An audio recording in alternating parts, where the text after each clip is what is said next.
Hey, hello again. Ben with you for Studio on the Lake. This is the probably the last one in the ADD series, Attention Deficit Disorder. I was told I did it backwards on a couple of other ones, Attention Disorder Deficit. But hey, what were we doing? Oh yeah, we're doing a video on a sword that Groot ate. The dwarves are coming to the lake and they need wooden swords. So a while back I built this sword, but the video was, I don't know, 15 minutes, 20 minutes long. And I noticed a lot of people dropped out, and I couldn't think of any reason for that. Thought maybe they were a little bit too long. So these are for those of you who apparently are like me and can't stay focused very long. So go ahead and take a 2x4, mark it out, make the shape of a sword. Draw some reference lines down the sides of it. Put it in the vise. Use whatever tool that is. Can't remember. See? And then grab that other tool there. Just lay them out on the bench when you have a moment of clarity. That way you'll have all the tools. You don't necessarily remember or need to remember the names of them.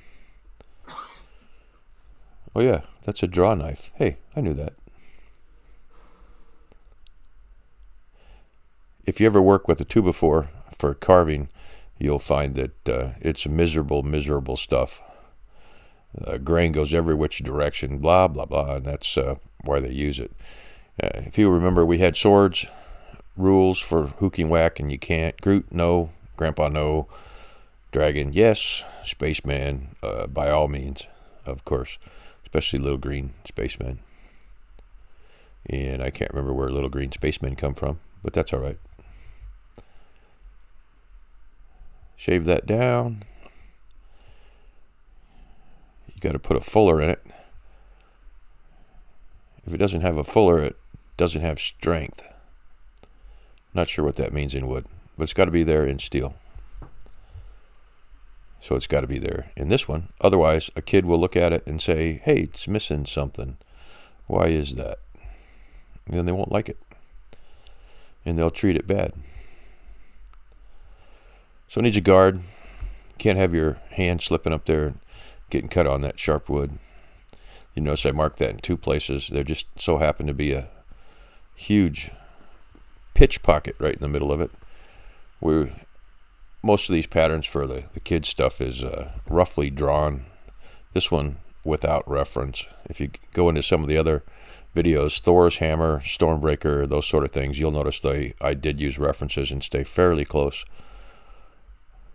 Because they're a representation of something that actually exists. 5-minute epoxy, as always, my favorite. You can glue stuff together.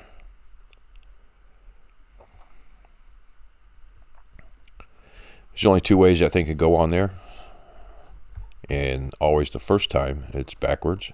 Turn it around, throw that 5-minute epoxy weight on there. Wait a certain amount of time, I can't remember how long, and then it'll harden, and you could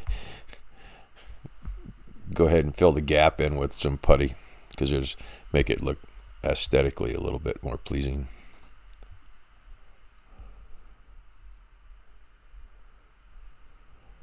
The guy looks like he has to go to the bathroom in fast motion there.